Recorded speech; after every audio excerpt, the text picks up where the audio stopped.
வருகின்றன. இந்தோனேஷியாவில் நடைபெறும் ஆசியன் மாநாட்டில் கலந்து கொள்வதற்காக பிரதமர் மன்மோகன் சிங் 4 நாள் பயணமாக புறப்பட்டு சென்றார். இந்தோனேஷியா பாலத்தீவில் நடக்கும் இந்த மாநாட்டில் கலந்து கொள்ளும் பிரதமர் மன்மோகன் சிங் அமெரிக்க அதிபர் ஒபாமா மற்றும் சீன பிரதமர் வென் ஜியாபோ ஆகியோரையும் சந்தித்து பேச்சு நடத்தவுள்ளார். பின்னர் சிங்கப்பூரில் பல்வேறு நிகழ்ச்சிகளில் கலந்து கொள்கிறார். இலங்கை கடற்படையினரால் தமிழக மீனவர்கள் தாக்கப்படுவது இந்தியாவிற்கு எதிரான அறிவிக்கப்படாத போர் என்று இந்திய கம்யூனிஸ்ட் கட்சியின் மாநில செயலாளர் தா பாண்டியன் குற்றம் சாட்டியுள்ளார்.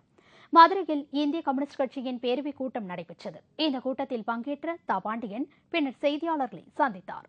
அப்போது உர நிறுவனங்கள் தங்களின் விருப்பப்படி உரவிலையை நிர்ணயித்துக் கொள்ளலாம் என்ற முடிவை மத்திய அமைச்சரவையில் எடுத்துக் கூற தெரியாத மத்திய அமைச்சர் மு க அழகிரி தனது பதவியை ராஜினாமா செய்ய வேண்டும் என்று வலியுறுத்தினார். அவர் அதே கேபினெட் மந்திரி சபையில் இருக்கிறார். அந்த கேபினெட் தான் உர தொழிற்சாலைகள் அவரவர் விருப்பப்படி விலைகளை ஏற்றிக்கொள்ளலாம் என்ற முடிவை எடுத்தது. அதை தெரியாத ஒரு கேபினெட் மந்திரி இருப்பாரானால் முதலில் அவர் பதவியை விட்டு விலக வேண்டும். அது கூட தெரியாம இருந்துட்டாருன்னா அப்புறம் என்ன கடிதம் எழுதுறாருன்னா என்ன கடிதம் எழுதுறாரு? கேபினெட் எடுத்த முடிவில் தானே விலையேறுது. இலங்கை கடற்படையினரால் தமிழக மீனவர்கள் தாக்கப்படுவது இந்தியாவிற்கு எதிரான அறிவிக்கப்படாத போர் என்றும் தா பாண்டியன் அப்போது குற்றம் சாட்டினார். மாணவர்களை அடித்து துன்புறுத்தும் தலைமை ஆசிரியரை கண்டித்து குன்னூரில் மாணவர்கள் ஆர்ப்பாட்டம் நடத்தினர். குன்னூர் அரசு மேல்நிலைப் பள்ளியில் 11 மற்றும் 12ஆம் வகுப்பில் நூற்றுக்கணக்கான மாணவ மாணவிகள் படித்து வருகின்றனர். இப்பள்ளியின் தலைமை ஆசிரியர் நஞ்சன் அவ்வப்போது மாணவர்களை அடித்து துன்புறுத்துவதாகவும் கெட்ட வார்த்தைகளால் திட்டுவதாகவும் புகார் கூறப்படுகிறது. இந்நிலையில் தலைமை ஆசிரியர் நஞ்சன் அடித்ததில் 11ஆம் வகுப்பு மாணவன் ரஞ்சித் மயக்கமடைந்துள்ளார். உடனே அந்த மாணவனை மருத்துவமனையில் சேர்த்த மற்ற மாணவர்கள் காவல் நிலையத்தில் இதுகுறித்து புகார் அளித்தனர். ஒரு 11th மாணவன் ஒருத்தனை வந்துட்டு எச்எம் வந்துட்டு வெளியே இருந்துட்டு கொஞ்சம் 5 நிமிஷம் லேட்டாக ஸ்கூல் கிளாஸ்க்கு போனதுக்கு வந்துட்டு சரியான அடி அடித்து அவனை கையெல்லாம் வீங்க வச்சுட்டாரு. வீங்க வச்சு அவன் போலீஸ் ஸ்டேஷன் போனோன்னு அவர் வந்துட்டு இந்த பேசினதை திசை திருப்பி இவன் பண்ணல, இவன் வேணுன்ட்டு இப்படி புகார் பண்ணுறான்ட்டு அந்த எங்கள் மாணவன் வந்துட்டு அவர் அடித்து மிரட்டியிருக்காரு. இதனால் ஆத்திரமடைந்த தலைமை ஆசிரியர் காவல் நிலையத்தில் புகார் தெரிவித்த மாணவர்களை பெற்றோர்களை அழைத்து வருமாறு கூறியுள்ளார். இதற்கு எதிர்ப்பு தெரிவித்த மாணவர்கள் தங்கள் வகுப்புகளை புறக்கணித்து குன்னூரில் போராட்டம் நடத்தினர். அதைத் தொடர்ந்து சம்பவ இடத்திற்கு வந்த காவல்துறையினர் மாணவர்களிடம் பேச்சுவார்த்தை நடத்தியதை அடுத்து சுமார் 2 மணி நேரத்திற்கு பிறகு போராட்டம் கைவிடப்பட்டது. கடைமானில் தலை, தோள் மற்றும் 4 கால்கள் வைத்திருந்தவர் கூடலூரில் வனத்துறையினரால் கைது செய்யப்பட்டுள்ளார். நீலகிரி மாவட்டம் கூடலூரை அடுத்துள்ள ஒத்தக்கடை பகுதியில் வசிப்பவர் உதயகுமார். இவர் விவசாய தொழில் செய்து வருகிறார். இவரது தோட்டத்தின் முள்புதரில் 4 வயது மதிக்கத்தக்க ஆண் கடைமான் புதைக்கப்பட்டுள்ளது. இந்த தகவலின் பேரில் வனத்துறையினர் உதயகுமாரின் தோட்டத்தில் சோதனை செய்தபோது கடைமான் தலை, தோள் மற்றும் 4 கால்கள் இருந்தன. இதன் இறைச்சி என்ன ஆனது என்பது குறித்து உதயகுமாரிடம் வனத்துறையினர் விசாரித்து வருகின்றனர்.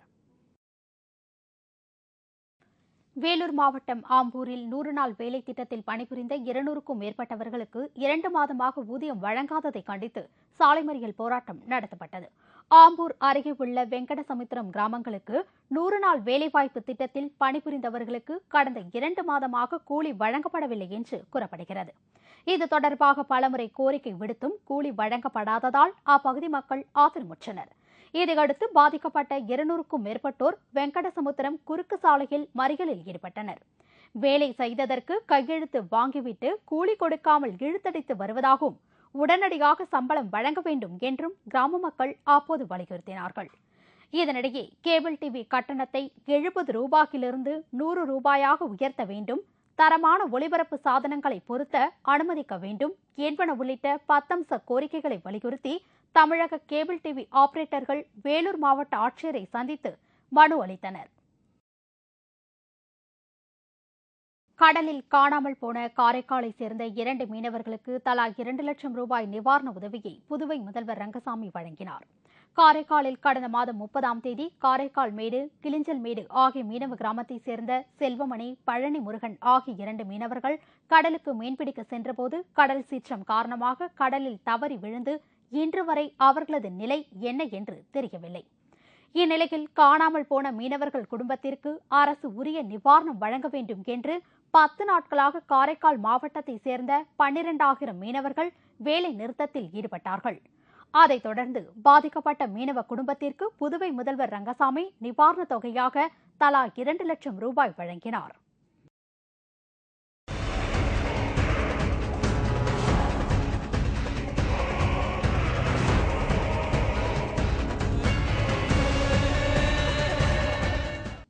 ஆச்சரியம், ஆனால் உண்மை. பிள்ளைப்பாசம் என்பது மனிதர்களுக்கு மட்டும் சொந்தமல்ல, அது விலங்குகளுக்கும் பொதுவானது என்பதை ஓர் அரிய சம்பவம் நிரூபித்துள்ளது. காட்டில் தாய்க்குரங்கு ஒன்றை சிறுத்தை புலி வேட்டையாடுகிறது. தாய்க்குரங்கு உயிரிழந்த பிறகுதான் அதன் மடியில் ஒட்டி கிடந்த குட்டி குரங்கை அந்த சிறுத்தை புலி கவனிக்கிறது.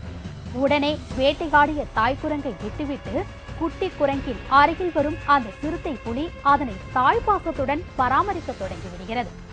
இரவில் குட்டி குரங்கை வேட்டையாட வரும் ஓநாயையும் அந்த சிறுத்தை புலி விரட்டி அடிக்கிறது. இனம் வேறாக இருந்தாலும் அந்த குட்டி குரங்கை கண்ணும் கருத்துமாக காப்பாற்றும் அந்த சிறுத்தை புலியின் செயல் நெகிழ்ச்சியை ஏற்படுத்தும் என்பதில் சந்தேகமில்லை.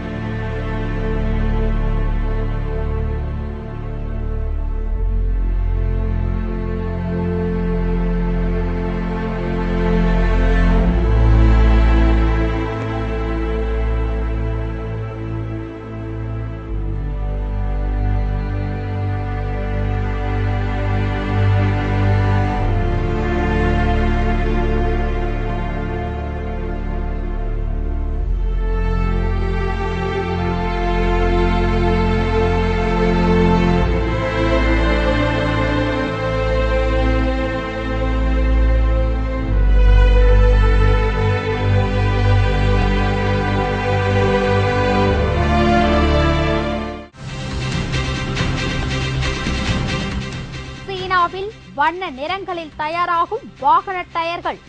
விவரம் இடைவேளைக்கு பிறகு.